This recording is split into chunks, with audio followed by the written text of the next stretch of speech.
Finn Durandal had his own private box at the arenas, right next to the bloody sands, so he wouldn't miss any of the action. There were huge vid screens on all sides of the arena, showing every detail and allowing for repeat shots and slow motion for the best bits, but it wasn't the same as having it happen right in front of you. Ringside boxes cost a small fortune, but no one had ever asked Finn to pay for his. It was an honor just to have him there. It didn't surprise Brett Random in the least. To those who have shall be given. He'd always known that. He sat uncomfortably beside the Durandal as they watched the opening acts warm up the crowd, eating his complimentary peanuts and flicking some at the slower-moving fighters. He'd never understood the appeal of the arenas. Life was painful and dangerous enough as it was. The whole concept of volunteering to fight for the thrill of it was entirely alien to him. And paying good money to watch people suffer and maybe die? Sometimes Brett thought he was the only sane person left in the Empire. So he watched Finn watch the fighters, and was surprised to realize that the Durandal actually seemed bored, if anything. By unanimous decision, the winner of this event is the gladiator from Mistworld, Eon! And this concludes our round of preliminary bouts. The main event will begin in just a few moments. Not enjoying the show? Amateur hour. I swear some of them are faking it with blood bags. They might as well send in some clowns and have a pie fight. Oh, and I hate clowns.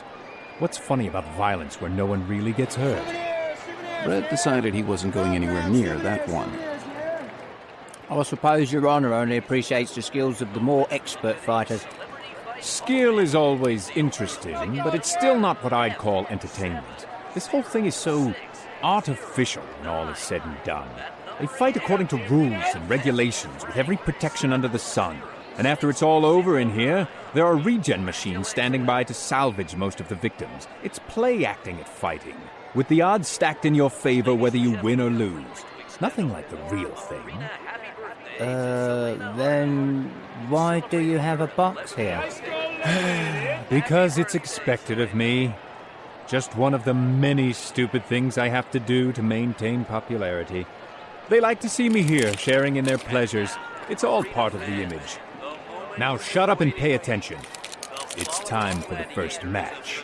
Time for the Wild Rose of the arenas to show us what she's made of. Acknowledged by many to be one of the greatest ever to stride upon the bloody sands.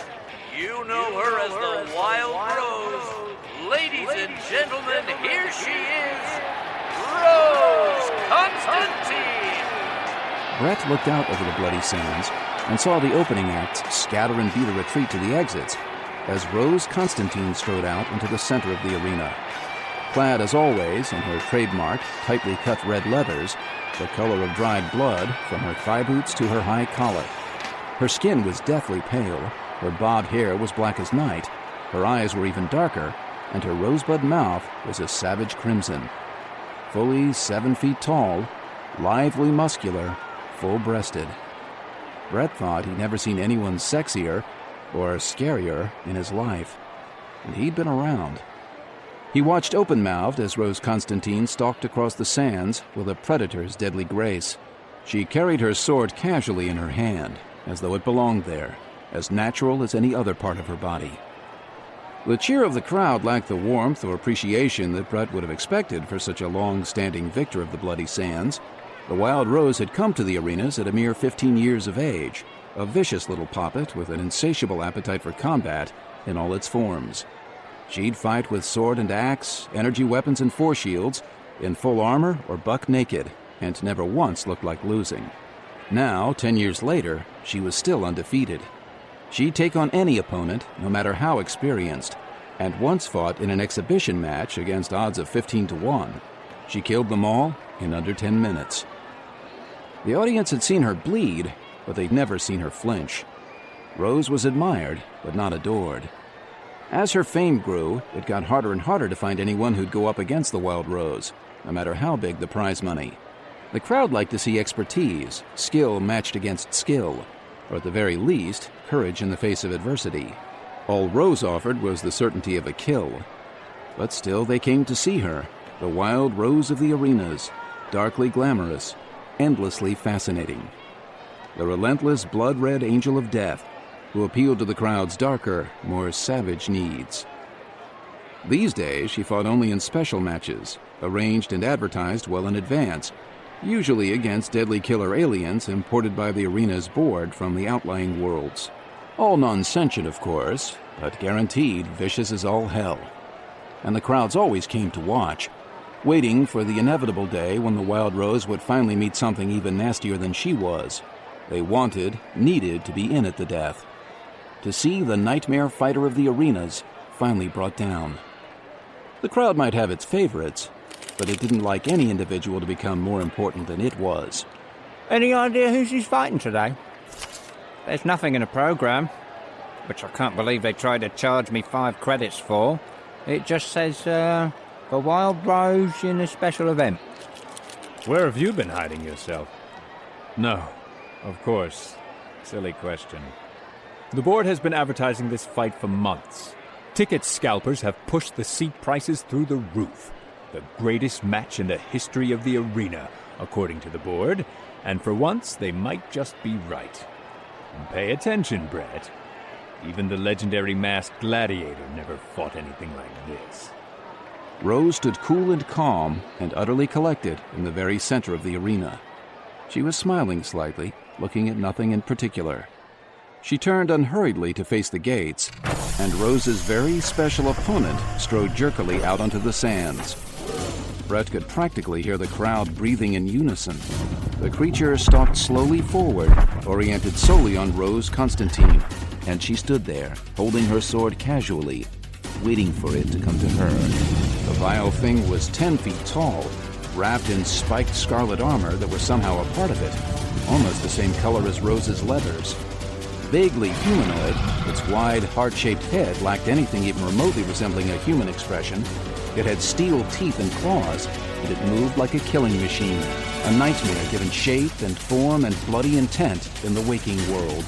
And everyone there knew exactly what it was. Oh, sweet Jesus!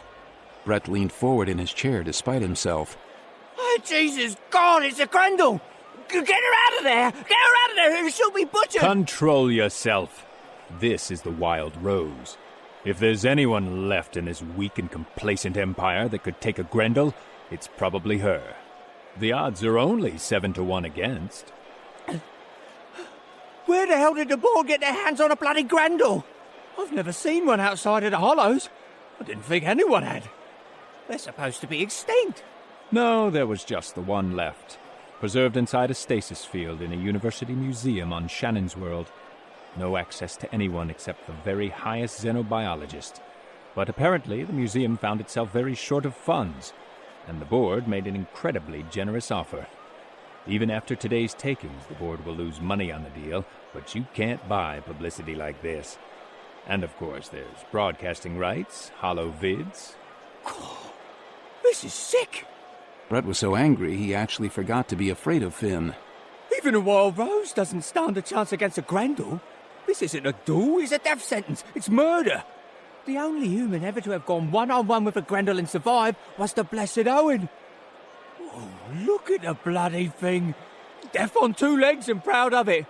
Please God, I hope they've got a regen tank standing by and a doctor that likes jigsaw puzzles. Be quiet, Brett, and lower your voice. You're attracting attention. Now sit back and enjoy the match. Rose is special. A genuine dyed-in-the-wool psychopath. Very rare in this sane and civilized era, and just what I need.